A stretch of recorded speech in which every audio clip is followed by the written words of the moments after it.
Oi, gente, bom domingo. Hoje é dia 2 de abril, Dia Internacional da Conscientização sobre o Autismo. E eu sou a Alexandra e eu fui diagnosticada como uma mulher pertencente ao espectro autista recentemente e tardiamente, aos 42 anos de idade. Depois que eu fui diagnosticada e comecei a falar sobre esse diagnóstico, né? Só essa palavra já me incomoda um pouco. Um comentário muito comum que eu recebo das pessoas é que hoje em dia todo mundo é autista. Hoje em dia todo mundo tem déficit de atenção. E na verdade não, nem todo mundo é autista e nem todo mundo tem TDAH.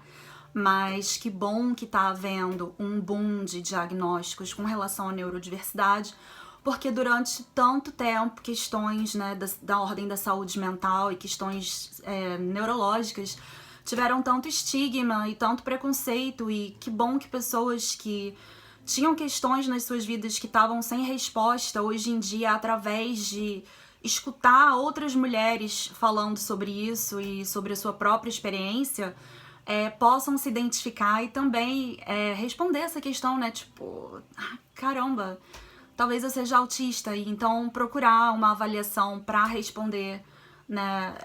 Se é realmente verdade que todas aquelas dificuldades que você enfrentou durante a sua vida toda, na verdade, elas não são questões que estão desconectadas, elas têm uma conexão, elas têm um alinhamento e elas têm um motivo, né? Elas não são questões aleatórias.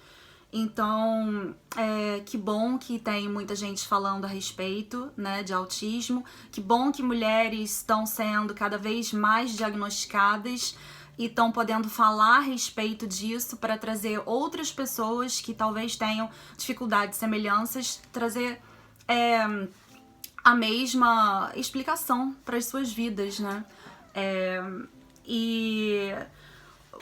Os traços da neurodiversidade, sim, eles são comuns em várias pessoas, né? E cada pessoa, por cada cérebro ser único, né?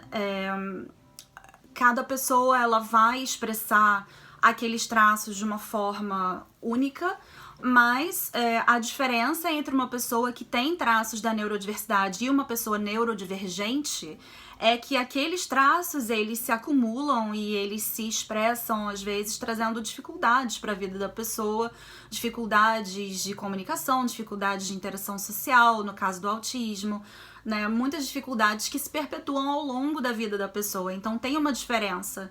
É uma analogia que eu escutei, que eu gosto de passar adiante, é que se você, né, todo mundo vai ao banheiro, mas se você precisa ir ao banheiro 15 vezes por dia num determinado período de tempo encurtado, tem uma questão ali para ser analisada e tem uma questão para ser investigada.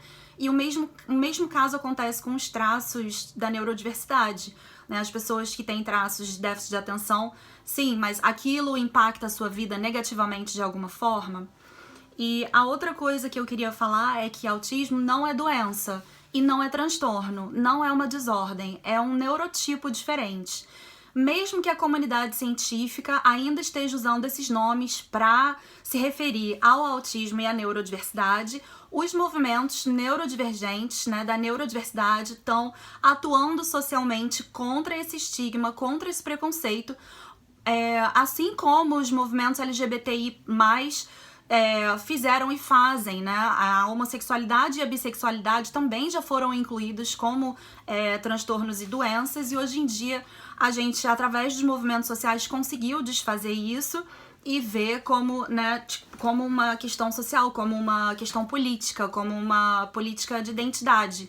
E a mesma coisa acontece com a neurodiversidade, é por isso que a gente usa a palavra afirmativa neurodiversidade, né, para definir. E não se fala mais Asperger, porque esse cara era um médico nazista, então agora todo mundo é só autista e tem níveis de apoio que você precisa diferentes, mas a denominação é só essa. Né, tipo, voltando um pouco à comunidade científica, não detém a verdade absoluta, né? Tipo, a ciência e a medicina, para chegarem no progresso que a gente atingiu hoje, já explorou e continua explorando, né, terrivelmente corpos de minorias para chegar a algum progresso científico, então cabe questionar.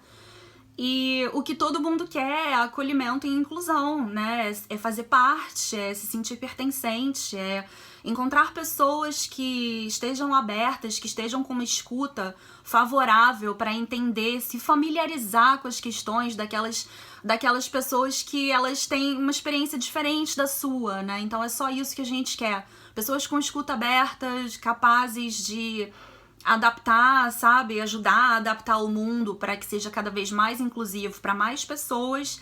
E nesse sentido, então, criar bolhas onde as pessoas entendem umas às outras e sabem as dificuldades, né, que a gente passa é muito desejável e é muito necessário, sim, para que todo mundo se sinta protegido e acolhido e visto, né, e escutado, o que é muito importante para que a gente possa pensar em formas de evitar propagação de violências e discursos violentos, inclusive discursos preconceituosos que chegam até a gente como uma forma de violência também. Então, tudo que eu desejo para vocês é mais inclusão, diversidade na prática, não só no discurso, abertura, escuta, né?